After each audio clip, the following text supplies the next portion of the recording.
Chứ đâu dám uống liền. Sắp được chết. Nhưng mà không cho được cái muỗng ha.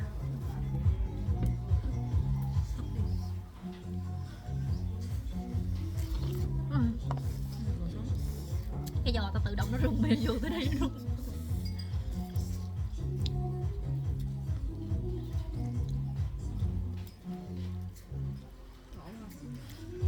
Ố cái hàng quá.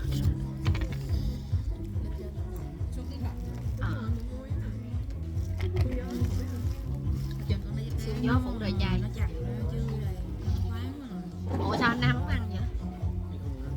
Hả? Anh ăn linh tinh nhiều quá.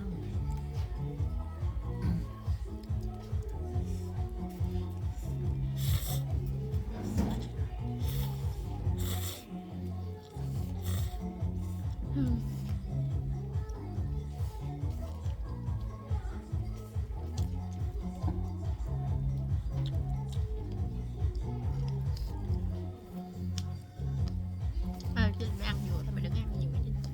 Đừng hút nước rồi. Nước dầu á. Con gái không?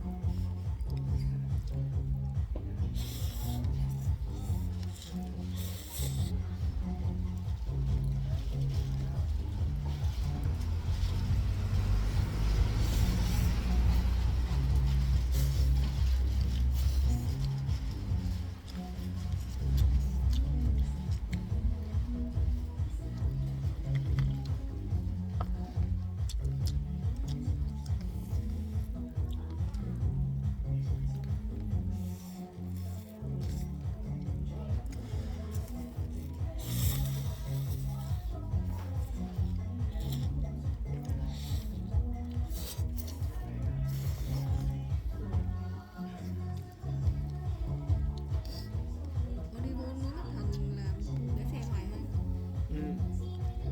Đi bộ đi bộ. Không đi đó chắc thường bằng hả? Chắc đây mới không không. Em bị áo giác thật.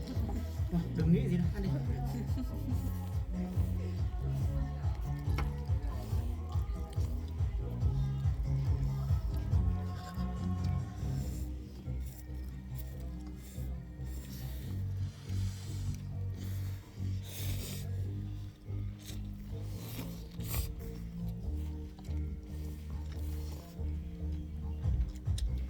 Ủa là còn cái mắt thần nữa mới về nhà hả?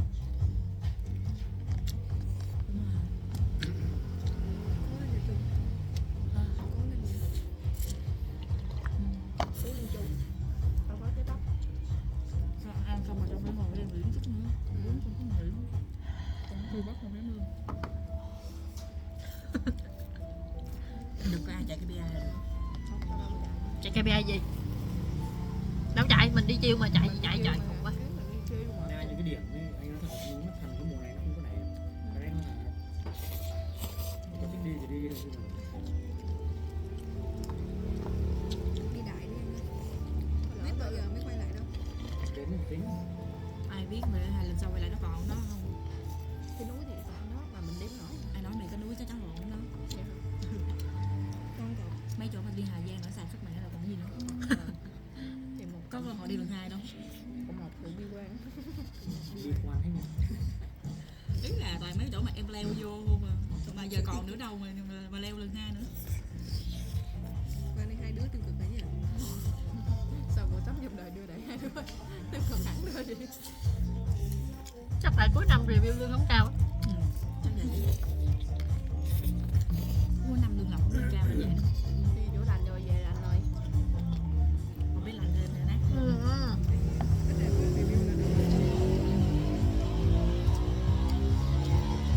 Đi chữa xong về là ít chữ nhiều.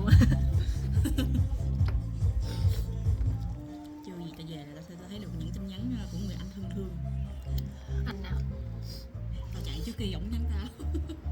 Vâng hả?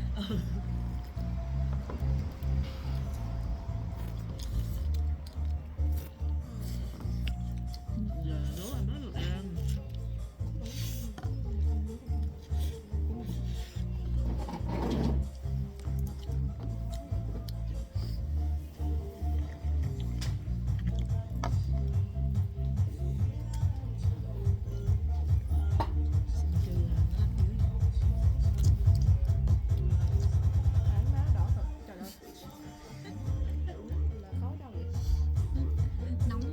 tự thân.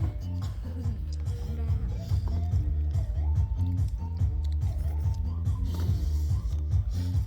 Ủa Trinh có hình chỗ đó chưa?